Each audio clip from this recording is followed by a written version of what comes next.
नमस्कार दोस्तों, स्वागत है इस नई वीडियो में। Expired PPR, expired BIL mean to say biometric instruction letter को लेके कई कंफ्यूजन बच्चों के मन में थी। कई तरह की जो न्यूज आई थी, आईआरसीसी ने भी रीसेंट क्लैरिटी दी है। तो क्या प्रॉपर सिनेरियो मैं आपको बता दूं। हालांकि मैं पहले भी कई बार ये वीडियो इसके जरिए मैं डिस्कस कर चुका हूं कि इसका क्या सिनेरियो रहेगा, लेकिन मैं नए सिरे से प्रेजेंट अपडेट के माध्यम से आपसे शेयर करूंगा कि क्या सिनेरियो रहेंगे और कब तक ये पॉसिबिलिटी है कि आपके जो पीपीआर के बाद जो पासपोर्ट रिक्वेस्टों वाला जो वेब फॉर्म होगा या पासपोर्ट जो सबमिशन वाला सिस्टम होगा वो आपके लिए ओपन हो जाएगा। आप अपने टू वे कोरियर पर चेंज कर पाएंगे। सो वीडियो को एंड तक जरूर देखें और अगर आपने चैनल सब्सक्राइब नहीं किया तो make sure to subscribe this channel and press the bell icon ताकि आप पर लेटेस्ट और अप टू डेट इन्फॉर्मेशन पहुंच सके। और स्टूडेंट वीजा किसी ने भी सितंबर या जैन 22 की एप्लीकेशन कनाडा की स्टार्ट करनी है तो आप वीजा ऑफिस की टीम को कॉल कर सकते हैं 9041090410 या हमारी वेबसाइट है tvostudy.com। आप वेबसाइट पे लॉगिन भी कर सकते हैं। तो expired BIL mean to say biometric instruction letter जो आपको फाइल सबमिशन के बाद आता है, जिसपे वैलिडिटी एक लिमिटेड टाइम की होती है, नॉर्मली 3 महीने की आ रही है आज के टाइम में। और साथ में आता है पीपीआर जब आपका रिजल्ट आ जाता है। इन दोनों सिनेरियो में पीपीआर पे 30 दिन लिखा होता है, तो बच्चों के कई बार कमेंट आ रहे होते हैं कि पासपोर्ट सबमिशन नहीं हो रहा बार बार, क्योंकि सभी बच्चों को अवेयरनेस ही नहीं होती। तो 30 दिन का वैलिड है, अब क्या होगा, मेरा रिफ्यूजल ना हो जाए। तो मैं सबसे पहले तो बायोमेट्रिक इंस्ट्रक्शन लेटर की मैं बात कर लूं तो देखिए, आईआरसीसी ने ये अपडेट कोई नई नहीं है, क्योंकि जब बार बार बच्चों के पास क्वेरी जाती है, मैं भी वीडियो के जरिए बार बार अपडेट करता रहता हूँ, लेकिन कई बच्चों तक वो न्यूज नहीं पहुंचती। तो यहाँ पे मैं बता दूं कि अब रिसेंट अपडेट में भी आईआरसीसी ने कनाडा हाई कमीशन ने अपने सोशल मीडिया प्लेटफॉर्म पे अपडेट किया है कि अगर आपका BIL biometric instruction letter expired होगा या पीपीआर एक्सपायर्ड हो चुका होगा जो उसकी वैलिडिटी उससे ऊपर, तो भी जब ये सर्विस स्टार्ट होती है तो आप अपनी रिक्वेस्ट जनरेट कर पाएंगे। तो रिलैक्स रहें, बेफिक्र रहें। जिनके जो है बिल आ चुका है या पीपीआर आ चुकी है, स्पेशली आपका वीजा रिफ्यूज नहीं होता अगर पीपीआर आई और आपका बायोमेट्रिक इंस्ट्रक्शन लेटर जो है वैलिड रहेगा।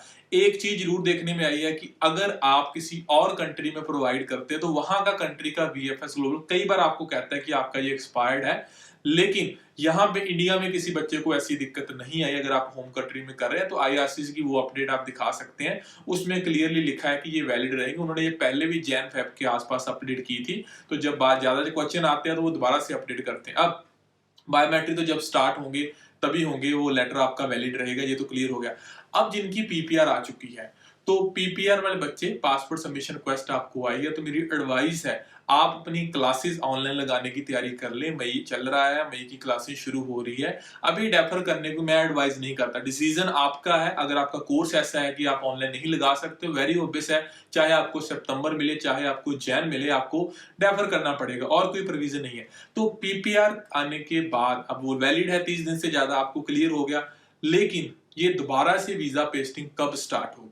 तो जो मैं एक आइडिया दे रहा हूं, कई बच्चे इससे शायद नाराज हो सकते हैं कि नहीं जी हमें पॉजिटिव होप देनी चाहिए, तो ये पॉजिटिव होप ही है कि जो पीपीआर का दोबारा से सिस्टम है वो जून मिड के बाद, और जून मिड से पहले मुश्किल है थोड़ा सा, जून मिड के बाद मिड से जून एंड जहां जुलाई स्टार्टिंग से दोबारा स्टार्ट हो सकता है। कहने का मतलब है जो सितंबर इनटेक वाले बच्चे होंगे वो दोबारा से अपने पासपोर्ट जैसे सबमिट करते हैं, बायोमेट्रिक होगा, वो सारा सिस्टम हो जाना, क्योंकि ये डिपेंड करेगा। ये मैंने आइडिया क्यों दिया, क्योंकि थोड़ा सा मॉनिटरिंग करनी पड़ती है इंडिया के कोविड केसेस की। अभी बढ़ रहे हैं, अभी पीक पे जाएंगे, उसके बाद कम होने शुरू होंगे। जब कम होने शुरू होने के बाद 2-3 वीक का टाइम निकलेगा तो जाके आईआरसीसी इसके ऊपर डिसीजन लेगा। और वैक्सीनेशन जैसे कि फास्ट ट्रैक हुई है इंडिया में, होप्स हो कि आप सभी भी अगर इसमें कंट्रीब्यूट करते हैं, खुद का ध्यान रखते हैं, बिना काम के घर से बाहर नहीं निकलते, तो हम इन चीजों को कंट्रोल कर सकते हैं, जो कि मैं हर वीडियो में मैसेज देता हूं कि आपके कंट्रोल में है। अगर हम लोग कंट्रोल करेंगे इस चीज को तो ही आगे स्टूडेंट वीजा का जो आपका ड्रीम है वहां जाने का वो जल्दी पूरा हो सकता है। फ्लाइट्स भी उसी के आसपास ही स्टार्ट होनी है। अभी लगता है कि जैसे अभी 22 मई तक था, तो ये मैं अभी बता रहा हूँ, हो सकता है कि मैं गलत भी हूं, लेकिन जो मुझे लगता है कि ये फ्लाइट बैन वाला सिस्टम जो है वो एक्सटेंड कर सकते हैं और 1 महीने के लिए। तो कहने का मतलब वही है कि जुलाई मिड के आसपास, जून मिड के आसपास आपको कोई ना कोई डेवलपमेंट जो एक्चुअल में क्या होना है वो क्लियर होगी। तब तक आप अपनी प्रेपरेशन, जिसने स्टूडेंट वीजा की एप्लीकेशन लगानी है, प्रोसेस को मैंने लास्ट वीडियो में भी कहा था, स्टॉप ना करें, चीजें दोबारा से स्टार्ट हो जानी है, इसको आप कंटिन्यू रखते रहें। और जो मेन वीडियो का मोटो था कि expired BIL, biometric instruction letter और एक्सपायर्ड पीपीआर वो वैलिड रहेंगे, डोंट वरी, आप उसी के बिहाफ पे वीजा पेस्ट कर पाएंगे। और ऐसे डायरेक्ट आईआरसीसी पीपीआर को रिजेक्ट नहीं करता बाद में। तो PPR is visa, so AIP की तरह नहीं है कि पहले कहा गया एआईपी वीजा है। मैंने चलो हालांकि इसके ऊपर कभी नहीं कहा कि एआईपी वीजा, क्योंकि वो फर्स्ट स्टेज अप्रूवल है, लेकिन पीपीआर इज वीजा, इसमें आपको कोई भी दो राय नहीं होनी चाहिए।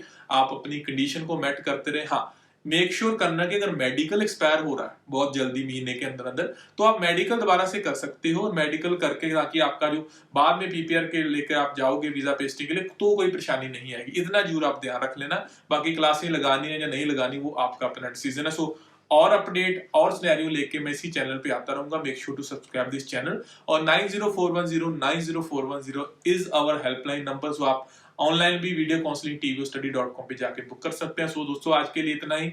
नई अपडेट नई वीडियो में फिर से आऊंगा। नमस्कार।